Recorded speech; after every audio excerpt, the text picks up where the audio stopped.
دا خبره څه خاص خبره نه ده خنداده. دا ماله د مرګ خبره ده محمد شیره چې زما په ژوند کې زما اولاد مانه برخه غواړي. بیګا چې خبر شوی یم تر اوسه مې سترګه نه ده ولیدلې. د هغه بې ضمیره انسان د لاسه خو زموږ د ټولو خوبونه حرام شوي دي خنداده.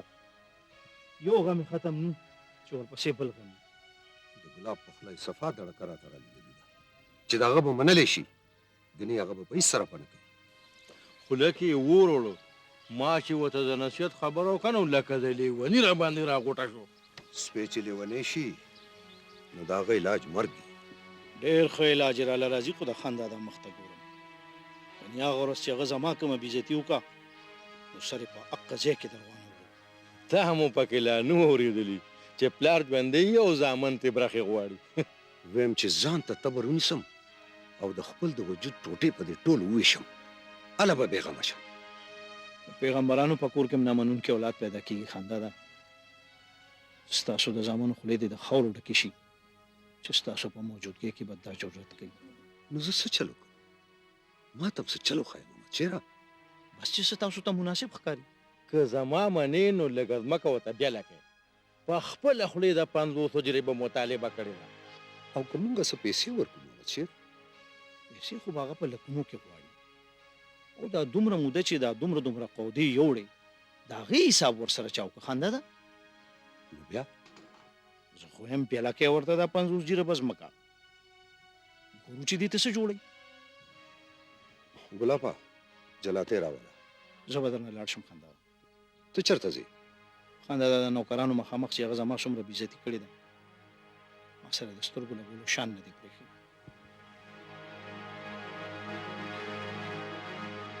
د ده نشه د جلات خان نم زیاته ده. تاسو فکر مه کوئ خنداده رونه دې سره زه بیا په خپلو کې جوړه وکړم. ورشه ته جلات راوله. راولم یې خنداده خو دې خبرې ته ځان د مخکې نه تیار که چې ځمکه به درنه اخلي په پوخ کاغذ په رجسټرۍ. د دې څه ضرورت دی؟ یا سړیه چې جایداد ورکوې نو دا کاغذ پکې لاسي پرېږده دا کار د هغه په دې تسلي وشي کېدای شي چې په دې ځای له راشي.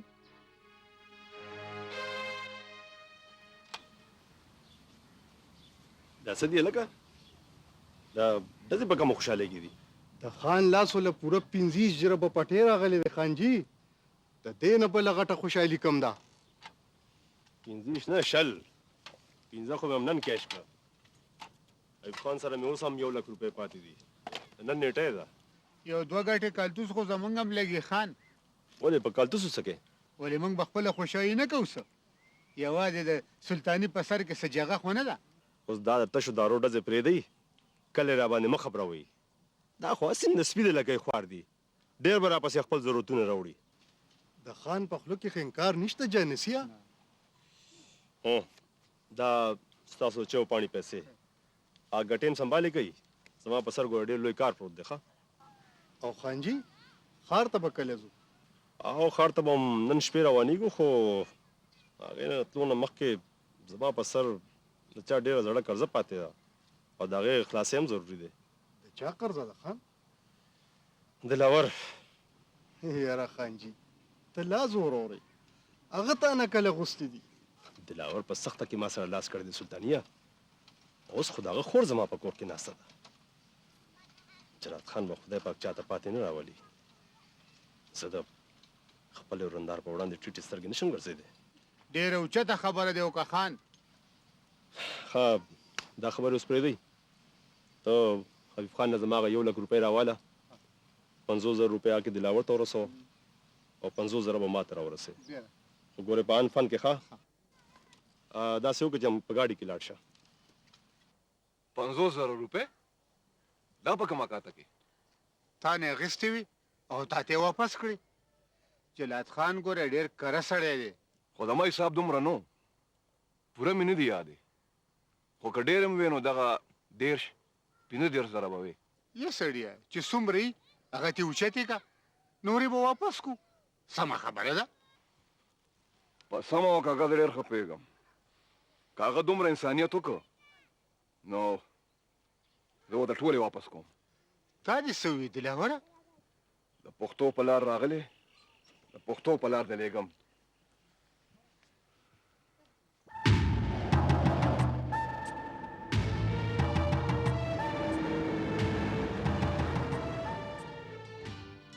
تا ډېره غټه قرباني ورکړه شمشاد. دا ما دپاره خپله دنیا پرېښوه او زه هم تا سره د ټولې دنیا مقابلې ته راوتې. خو ستا خاندان به ما قبوله کړي. ما د خپل زړه فیصله قبوله کړې ده او که زما خاندان ته زما فیصله منظوره نه وي نو د هغوی خاني هغوی ته پاتې. موږ دپاره دا ورکو ډیفلټ بس دی. همدا د مینې دنیاګۍ وګڼه. زما خو تا سره جونګړه هم قبوله ده. دې وخت کې ما سره ستا دپاره نور هېڅ نشته خو دا شل جریبه ځمکه ما د خپلې سینې راوشکوله او ستا په نامه مې کړه. زما په نامه؟ ها، په دې سرکاري کاغذونو کې ستا نوم هم شمشاد دی خو زه به نن نه پس تا ته شیرینه ویم. شیرینه؟ د هغې څه ضرورت دی؟ زه هغه ټول زیونه هغه ټول نومونه ورانول غواړم کوم چې ستا تېر ژوند سره تړلي. خو د نومونو په بدلولو باندې انسانان نه بدلېږي جلاته. ټیک ده چې ستا خوښه ده نو زما هره نامه قبوله ده. دا کاغذونه ځان سره سنبال کړه په کار به شي. ما دپاره دې هېڅ حیثیت هېڅ قیمت نشته. هېڅ حیثیت نشته؟ ولې؟ که دولت زما په کار وي نو دولت خو هلته هم زما په قدمونو کې پروت و. هغه ځایونو نومونه ما ته مه اخله. هغه دنیا هیره کړه، هغه خلک هیر کړه. هغه هر څه ما هیر کړي دي او ما ته صرف یو جلات یاد دی، هغه هم یم تکیه کړی دی. زما د ژوند هېڅ ضمانت نشته شیرینې. دا کاغذ ستا په نوم دی او دا زموږ د کورنۍ دستور هم دی. زما پلار زما د ورندایانو په نوم شل جریبه پټۍ لیکلی او زما شیرینه د چا نه کمه نه.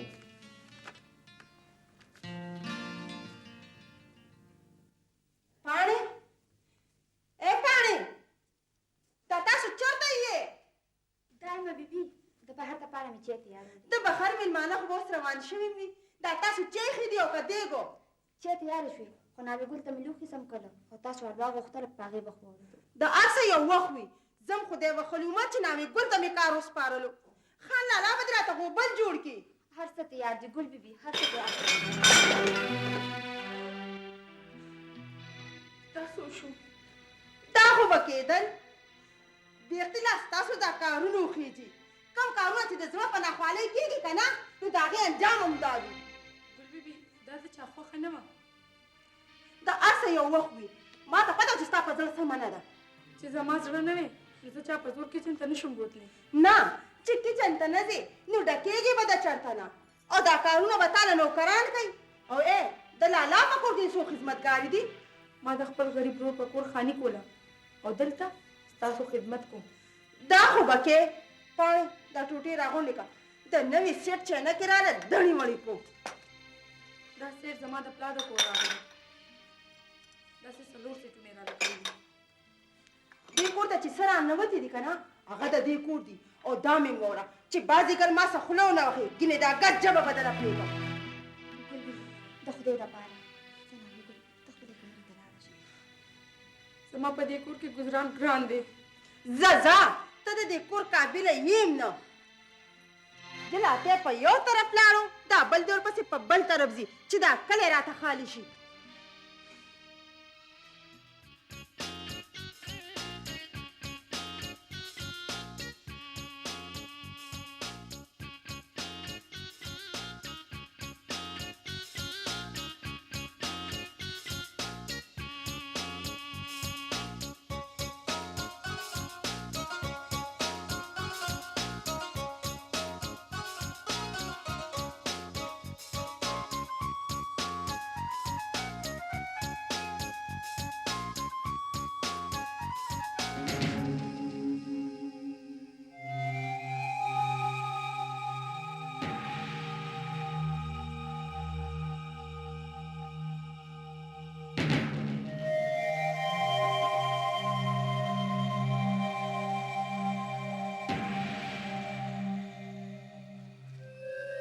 لکه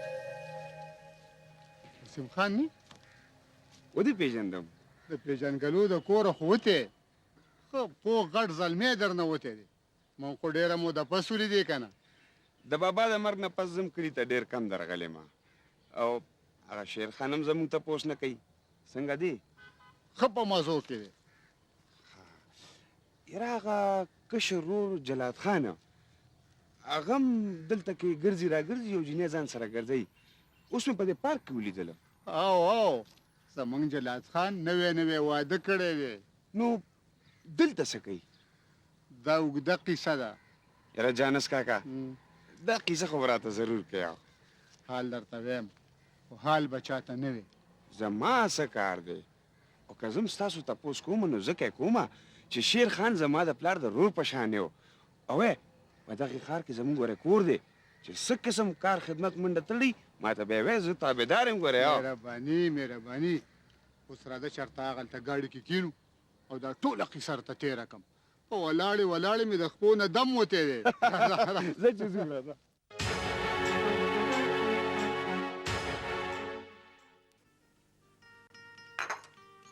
زموږ کلی ډېر ښکلی دی شیرینې شنه شنه پټي ښایسته سیندونه لوی لوی کورونه چې ته یې ووینې نو روح به دې خوشحاله شي زما به دومره قسمت چېرته وي زه به تا یو ورځ د دې پنجرې نه وباسم خو چې لږ وخت ووت خو ستا پلار او ستا وروڼه زما پلار ډېر ښه سړی دی ما سره ډېره مینه کوي خو زما مشر ورور د هغه په اعصابو داسې سور دی چې رب ترې نشي وهلی خو خیر مالم چل راځي خو زه دا نه غواړم چې زما په خاطر ستا نه خپل خاندان پاتې شي زما خاندان که ما ورکوي خو تا به قبلی شیرینې دا زما تا سره لوز دی زما وعده ده دنیا بدلیدی شي خو د دنیا رویشونه نشي بدلیدی جلاله دنیا بدلیدی شي خو ستا جلاد به په خپل ځای ولاړ وي لکه د غر غوندې ستا د مینې غوندې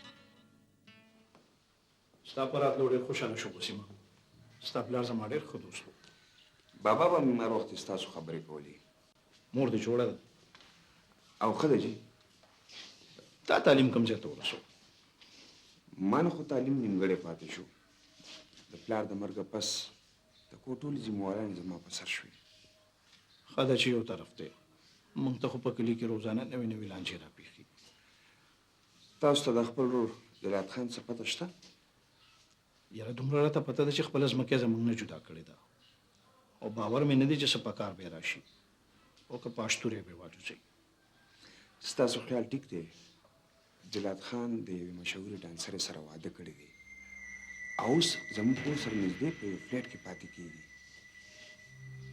ډانسرې سره ستا مطلب دی چې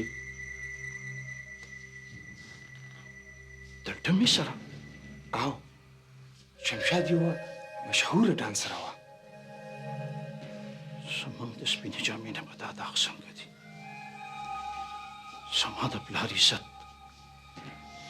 زما د خاندان ناموس دا پلید بوټې خو د همیش دپاره لرګول پکار دی دا خدمت په ما واچوې دا کار به دله زه وکړم ته دې لپاره خو ډېر تکړه و ټنګېدلي بندیان پکار دي د هغې بندوبست ما سره شته ما سره ستاسو ته مطلب یو سړی دی تاسو فکر مه کوئ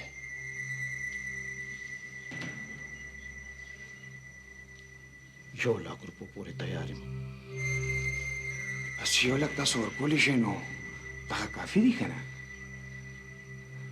شاباش خو ګوره زه جلات خان نه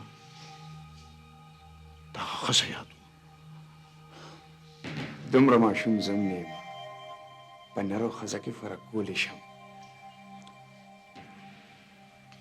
ستا انعام به د دې نه علاوه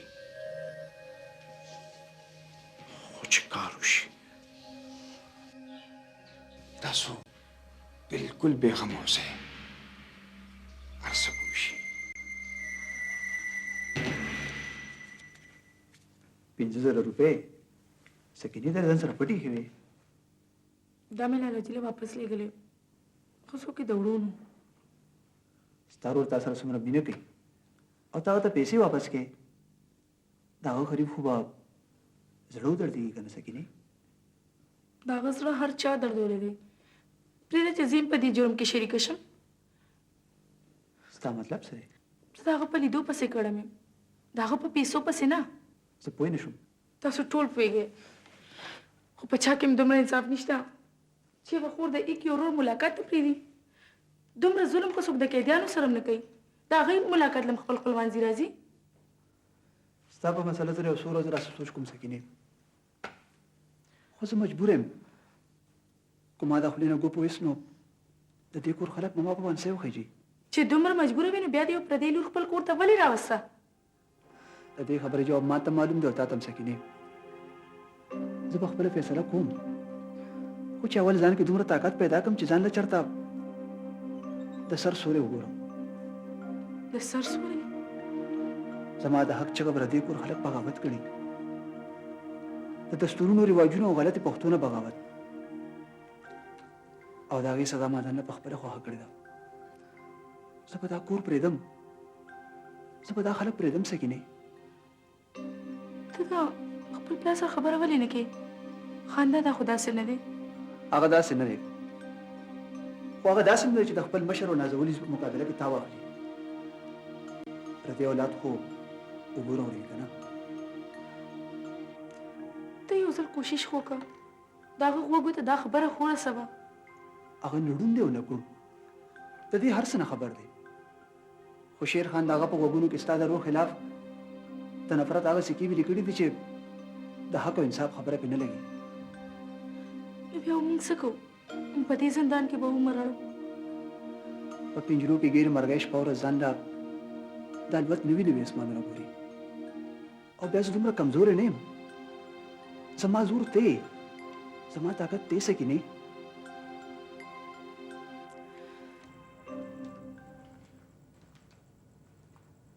چې جمدیونو عجیب عجیب خبرې به وګورو څه نوې واقعه شوې ده خنجي عجیبه دنیا ده او عجیبه خبرې خانده داسې شو چې مو تیاره کړې وه اوس به را روان یو زما ورسره ډېرې ضروري خبرې دي خیر خو دی که نه میږي ته چې خدای په قهر شي نو وزر یې وله ورکړي دا چا وزر وکړې محمد شیره السلام علیکم خانده وعلیکم سلام تا جوړ اخبار کې څه نوې خبر وکړو نه خانده دا خبر د اخبار نه زمونږ د کور دی زموږ د کور خبر جو هغه زوی مې هنګامه کړې ده جلات خان چېرته دی څه پته ولګېده په ښار کې لیدلې شوي دي وعدې کړې دي واده چېرته د چا سره د یوې ډمې سره الله خیر د ډمې سره دا زه څه اورم محمد شیره دا خو به قیامت شي د هغه ډمې سره په چا چې دا دومره مو د دې کور مالونه خورولي وو زما کور تاله شو محمد شیره زه برباد شو زما عزت زما پښتو الله پکې خیر واچي خاندادا د اشرافو خلکو بچي داسې کوي زه به چا له جواب ورکوم دا هر څه زمونږ د خپل لاسه خنده ده تاسو ته د خپل لاسه 15 چیرمه پټې جدا کړو هغه لاسه آزاد کړو مال پردیو مستې او خرمستې د هغه خپلې دا خو به کېدل داسې خو به کېدل خنده ده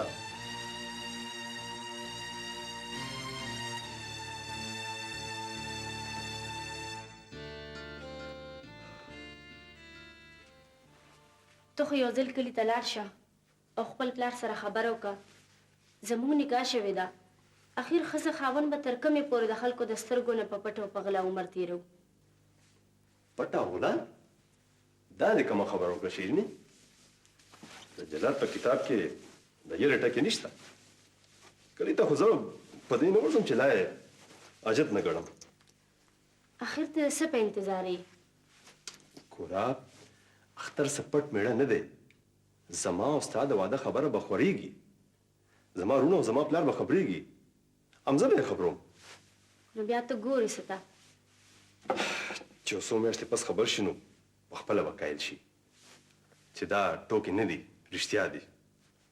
خو رښتیا هغه زهر دی چې د هغې ګوټ تېرول په د هغوی ناکام وي. د هغوی مجبوري. او که هغې د دې حقیقت نه انکار وکړو نو بیا نو بیا به هغوی دا حقیقت مني چې مال خپل حق راکړي. زما جایداد جایداد او ماله د پلار خپل حق نه څلورمه برخه هم نه ده راکړې. زمونږ په لاس کې چې څه دي په دې خو ته څه کاروبار شروع کا. ښځې تا سره زما د کاروبار دومره فکر ولې دی؟ ګوره تا زه د شریفانو دنیا ته راوستیم او د شریفانو په دې دنیا کې زما جلاد په یو بدماش نه اشراف بنده به وي. ښه ته دا خبرې پرېږده، زموږ د چکر وخت تېرېږي، ځان تیار کړه. کور دې ودان که خو د کور نه شوې. دا کور د یو څو ورځو کور دی. ستا اصل کور ما ته په کلي کې ښکاري. ځه ځان تیاروه چې ځو.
دغه دی جناب.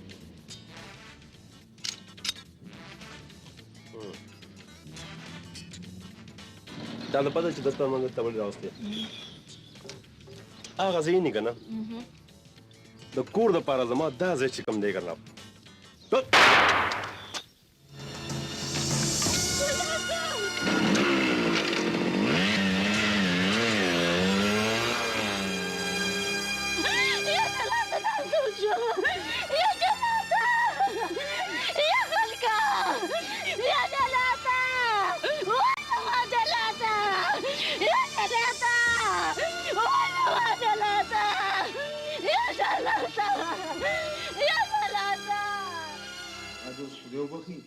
تاسو په خپلې برغولې کېدې باټاګان دي دا بیا مو په چا ریکارډ فور کړی دی ستړی مشي میر بولا پلا ډېرې ورځې پس ته جوړ اوسګارېږي نه ها مشر خان غریب بس مې پروت دی ځوان زلمې زوی ته لاړ ملی به ماته شوه شیر خان چې ته دی اوس د دې ځای نه پاڅېد هله کوز کندي باز ماما دی واپسې راغلی و هم د هغه سره ووت د دې ګاڼې خوشا به ولاړ وي ښه بس دی ګورم مشر خان یې غواړي ها په مخه دی ښه ما ته پوره خبر وکړه باز محمدیه خبره دا ده شیر خان چې تاسو زمون خانان یې د دې کور نه مک مو خوړلی دی د جلات خان په مرګ مې زړه ډېر دوه ټوټې شوی دی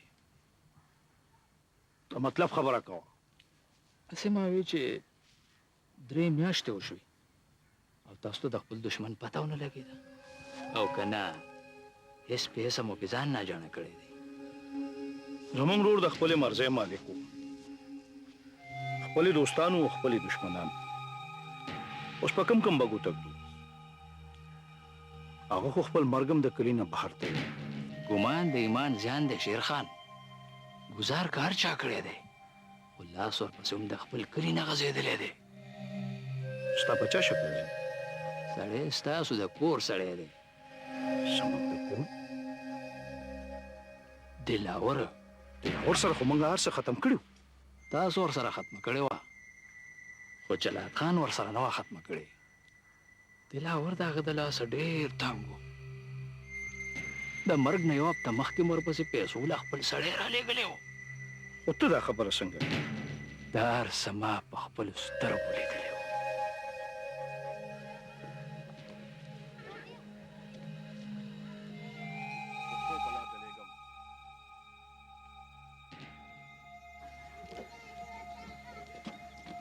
بیا یې ماره داړه وکړه د جلات خان مزې دي. مزې که چرچې دلاور دا د نه منلو خبره ده محمد شیره. هغه دومره جرأت نشي کولی او بیا زمونږ او د هغه ترمنځ دومره غټه رشته شوې ده.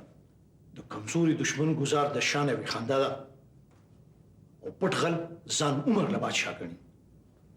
خو هغه چې د جرګې ټولې فیصلې ومنلې او خپله خور یې زمونږ کور ته راولېږله، نو بیا زمونږ او د هغه ترمنځ د بدۍ څه پاتې شو؟ د پښتو کاڼې په اوبو کې نه رستېږي خندا ده. نورې ته په زړه کې پرته وه. رښتیا خبره ده د خنده ده چې دلاور د جلات د لاسه ډېر تنګ و. او اوس خو دا خبره مولادت ثبوت ته ورسوله. زما خو پې د مخکې نه شک و. مخکې نه څنګه؟ د خور د واده نه پس دلاور یو ځلم زموږ اړخ ته مخ نه دی راړولی. د دې مطلب دا شو چې د جرګې فیصلې ته هغه د مجبورۍ نه غاړه کېښوه او نور یې راته پړه کې وساتل. دا ګونګوسي خو په ټول کلي کې روان دي. موږ خو هسې په ځان غوږونه راچولي دي. زما زوی لاړ. جلات خان د خپل عمل په تخته پانسي شو. خوا او شا علاقو کې د هغه د وارداتو شمېر معلوم نه دی محمد شیره. د ډېرو سره زیات یې کړی دی. اوس خو ما ته هر یو مظلوم د زوی قاتل ښکاري. زه به په چا وتښتم؟ څوک به رانیسم؟ تش په شک موږ دلاور رانیولی نه شو. شک او ګمان؟ ما خو درته ثبوت در وړاندې کړ. دا ثبوت د دلاور د مظلومۍ دی. ما ته د دلاور د ظلم ګواه او ثبوت راولی. قاتل د خپلو وارداتونو دپاره ځان سره کیمره نه ګرځوي خندا ده. او بې ثبوته زه یو داسې سړي ته لاس نشم اچولی چې د هغه خور مونږ کره ناستی. ډېر وخت نه ولاړې. څه سوچونه وړلې دلاور خانه؟ اته جلات خان مې په زړه راورید. ظالم ډېر بې وخته لاړ. هغه چې په کومو کندو سر وکړه نو یو ځل به یې تندق خوړو. دا خو ده. خو زړه مې ورپسې ډېر خفه دی. اوبه په ډانګ نه بیلیږي. بیا دې رشته دار وکنه. ګنې نو تا سره یې کومې نیکۍ کړي دي؟ دغه نیکي بس وه چې د مرګ نه مخکې ما له 50,000 روپۍ راواستولې. ما ته هم وروسته پته ولګېده. جلات خان پښتون او نره کپری وه. یاره نر خو په دې کې شک نشته. د شیر خان مقابله کې ازمری و. زه اوس خو ته مخ آزاده شوه. د جلاتي د مرګ نه پس د کامران خان په پوره دولت په خېټه واچوي. زموږ په برخه خو چې کوم رسېدلی دی نه ورور دی او نه خور. زما د خور به همدغه برخه وه نو چې روانه.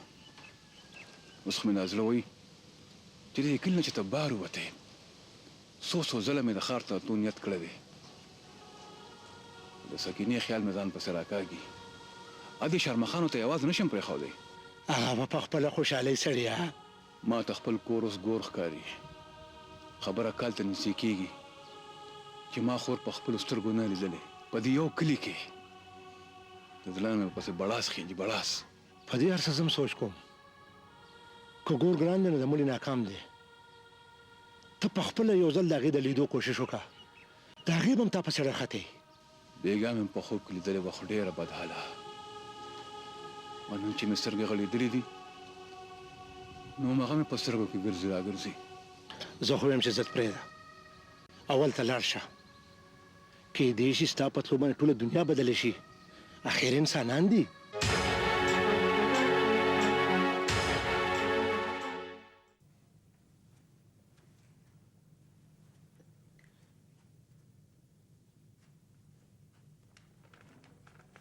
ته کېنه کنه سکینې ولې ولاړې؟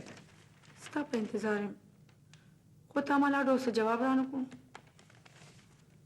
ستا په یونیورسټۍ کې اډمیشن دونه معمولي خبره نه ده. پیسې پې ډېرې لګي. که د پیسو پرابلم وي نو زه به لاله جیله جواب ولېږم. زما تعلیم دپاره خپل ځان هم خرڅولی شي. خو زه خپله پښتو خرڅولی نه شم سکینې. زما په کور کې به توس د بل پیسو ته لاس نیسې. که مسله د پیسو وي نو هغې کې به زما پلار چې ته انکار ونه کړي. خو زموږ سوشل پرابلم تا ته زموږ د خاندان د روایتونو پته نه. خو تعلیم کول څه ګناه خو نه ده او نه د شرم خبره. خو د یو واده شوي جینۍ لپاره ما ته پیسې تراز نشته. که زما پلار اجازت وکړو نو ما دپاره به دې نه غټه خوشحالي بل څه وي. ستا او بې د تعلیم مسله حل شي او زما د کور د کور دې کور کې چې تا سره کوم سلوک روان دی هغه زه وینم سکینې او په ځان یې تېروم. ستا دا خیله به زما ذهني مسله څه وخت لپاره کمه کړي. همدغه سوچ خو زه هم کوم. زه ورځم او خاندان سره خبره کوم. خدای دې کړي چې هغې دې خبرې ته جوړ شي. دا خبره ته سره چا کړې ده خندل؟ نصیرو ماله په خپله راغلی و. ما وې زه به تا سره صلاح کوم. دې کې ما سره د صلاح مشورې شو. تاسو هم کله کله د وړو خبرو نه غټې مسلې جوړې کړې. دا دومره وړه خبره نه ده محمد شیره. ستا نه پکې تپوس ضروري و. ګنې که زما په زړه وي نو زما انګور ډېره قابله جنۍ ده او که هغه خپل تعلیم جاري ساتل غواړي نو زما خو به د زړه یو لوی ارمان پوره شي. ارمان؟ کوم ارمان خندل؟ محمد شیره ستاسو دواړو خو د ورکوټوالي نه سبق سره شوق و. یو نصیرو ته مې سترګې وې خو د هغه صحت هغه اوچت تعلیم ته پرېنښود او که د هغه ښځه زما د ارمان پوره کړي نو خو د خلکو د خندا وشو. خلک به راسره کلي ولس پرېږدي. خلک به راپسې ډرې ووایي خندا ده. دا څه وایې محمد شیره؟ نن سبا خو د غټو غټو کورونو جنکې کالجونو یونیورسټو کې سبق وایي. په ښځو په چینۍ کې فرق وي. په دې ټوله علاقه کې راله یو مثال داسې راکړې چې یو واده کړي چینۍ په کالج یا په یونیورسټۍ کې داخله شوي او که نه دا تجربې به زموږ په کور کې شروع کېږي. خلک به راسره کلي ولس پرېږدي. نو بیا به نصیرو ته څه جواب ورکوم؟ د هغه خو به زړه مات شي. یاره خندا ده. کله کله تاسو هم د ماشومانو خبرې کوئ. ما ته مخکې نه معلومه وه چې دې کور د مشرانو جواب به څه خو د علم دروازې څوک په چا نشي بندولی. خو د دې کور خلک سکینې د دې کور خلکو له به زه جواب ورکوم. زه به خپل تعلیم پوره کوم. زه به خپل تعلیم سر ته رسوم. د دې کور خلک ډېر تنګ نظره دي سکینې. دلته د چا په زړه هم دا نه ځایږي چې ته د ژوند په یو میدان کې مخکې شي. د دې کور نه بهر هم د الله تعالی دنیا پته ده. هر څه ته مې خیال دی. په هر څه پوهېږم. خو ستا تعلیم ستا اډمیشن ډېره ګرانه راته ښکاري. خو ته زما دپاره د پرایویټ اډمیشن فارمونه داخل کړه.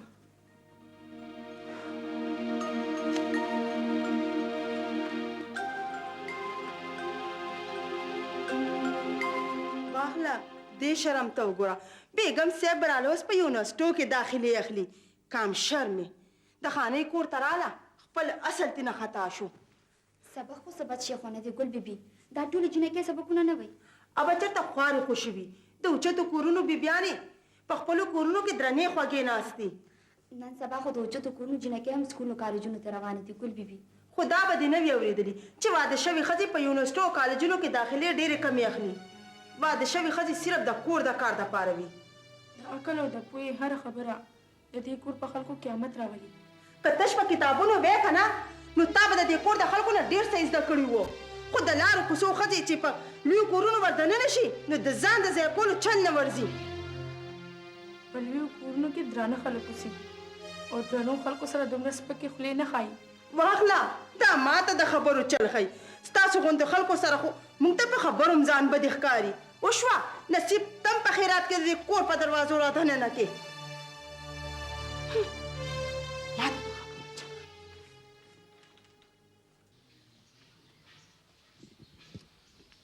دلاور راغلی خان جي.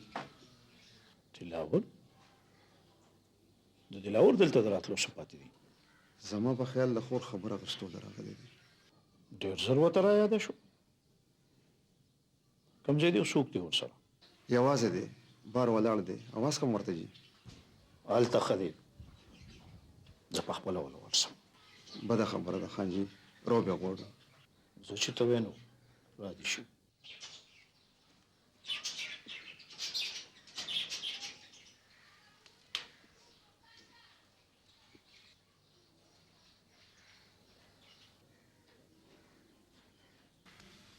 السلام علیکم شیر خان. ستړی مه شې دلاوره، تا څنګه لار غلطه کړه؟ مجبوري انسان ته هره لار ښیي شیر خان. ستا د څه مجبوري وه؟ زما خور زما په کور خو بنده ده، ما وی دلته به ووینم. اوس درته خور را یاده شوه چې عریف دې د منځه لاړ، هغه په موجودګۍ کې خو تا د هغې تپوس نه کو. زما عریف؟ ته څوک یادې شیر خان؟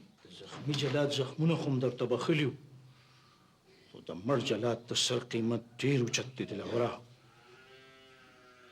خپل ځای کې درته څه ویم نه، خو بازیګر په دې اړخ قدم کښېنه دی